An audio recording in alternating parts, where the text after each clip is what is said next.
C'est un marché qui est vaste, qui a été pas mal secoué les dernières années. Il y a pas mal de technologies, il y a le capteur solaire thermique, photovoltaïque, la géothermie, le bois. C'est vrai qu'aujourd'hui, c'est un marché qui arrive à maturité. C'est-à-dire que c'est un marché qui a été vu, je dirais, il y a 3-4 ans vraiment comme étant un marché d'opportunistes. Pourquoi? Parce qu'il y avait des incitations fiscales qui étaient assez intéressantes, des rachats de kilowatts qui étaient élevés. Et donc beaucoup se sont engouffrés dans la brèche, si j'ose dire. Maintenant, ça s'est pas mal calmé parce que les incitations fiscales sont réduites et donc ça permet, si vous voulez, d'avoir un marché qui est plus sain. Le marché des énergies renouvelables et de la rénovation aujourd'hui est un marché complètement atomisé, distribué par différents acteurs, typologie artisans ou des indépendants, très clairement. Et on a à peine rénové aujourd'hui à peine 6% du parc. Donc ce qu'on appelle, quand on parle du parc, on parle des ménages propriétaires et des habitats qui sont consommateurs d'énergie. Donc plus que jamais aujourd'hui, la France a besoin d'acteurs majeurs qui rénovent l'habitat et d'autant plus sollicité aujourd'hui par des aides de l'État, mais aussi par demain des moyens répressifs. On a entendu parler des taxes et ça aujourd'hui, c'est au cœur des préoccupations des Français. Aujourd'hui, si je devais donner un chiffre du marché, c'est 10 millions. Il y a aujourd'hui 10 millions de maisons individuelles en France habitées par leurs propriétaires. Donc j'exclus le locatif, j'exclus les appartements. Ces 10 millions de maisons aujourd'hui sont chauffées au fioul, au gaz, à l'électricité. Ça veut dire qu'à court ou moyen terme, tout le monde a un problème de consommation par rapport à son chauffage. Le pétrole évidemment, le gaz qui est indexé sur le prix du pétrole et l'électricité où on annonce déjà 30% d'augmentation d'ici à 2014. Donc ça veut dire qu'à court ou moyen terme, il y aura 10 millions d'équipements de chauffage à remplacer. L'atout principal du secteur sur lequel on travaille, c'est vraiment les économies d'énergie. Parce que nous, avec Abrico, on arrive de par notre bilan thermique, par exemple, je parle de notre activité principale, notre étude, on est capable d'apporter donc une solution de remplacement, non pas à une consommation énergétique, mais un véritable placement pour son habitat qui demain deviendra une rentabilité. Aujourd'hui, les charges commencent à devenir importantes, notamment dans l'ancien. Des maisons qui ont été construites dans les années 20, dans les années 30, dans les années 40 sont des gouffres énergétiques. Donc il y a deux moyens d'y arriver, l'isolation. De temps en temps, on arrive sur des châteaux qui sont classés, des vitrages que les gens n'ont pas envie de changer. Donc une des solutions, c'est de travailler sur des énergies renouvelables.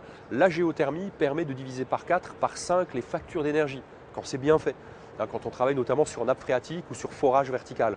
Donc là, on a vraiment une solution. Plutôt que de simplement changer, je dirais, des vitrages, c'est bien aussi, mais on ne va pas réduire d'autant, si vous voulez, la consommation. Ce sont des marchés qui sont très différents.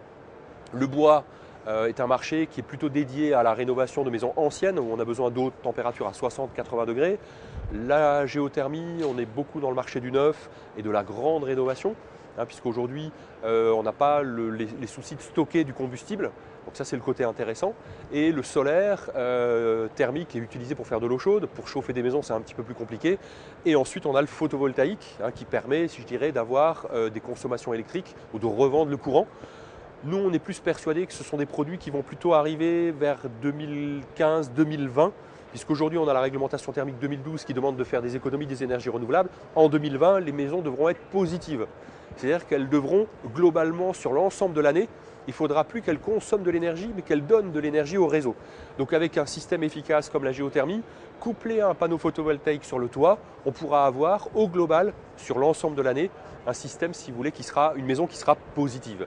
Donc il faut combiner aujourd'hui, il faut travailler en équipe, avec des équipes qui font de l'isolation, avec des équipes qui font des énergies renouvelables, du photovoltaïque aussi, d'avoir vraiment des compétences qui se mettent en place. Donc ça, c'est le côté positif des énergies renouvelables. Ça se professionnalise et le marché commence à devenir vraiment mature. Il n'y a pas de difficulté au travers de ce secteur. Je dirais que comme tout, le marché français aujourd'hui répond au problème des financements qu'on peut retrouver au sein des projets qu'on veut traiter.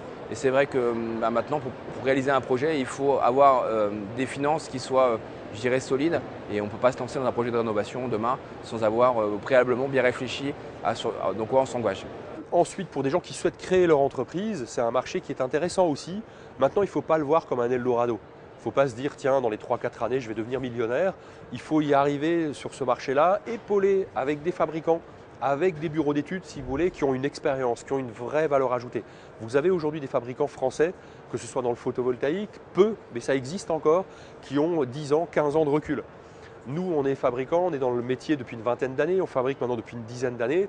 On s'est installé tranquillement et on souhaite avoir une croissance maîtrisée. Ce qui est dangereux, c'est une croissance exponentielle. Quel que soit le marché, c'est malheureusement ce qui s'est passé dans les énergies renouvelables.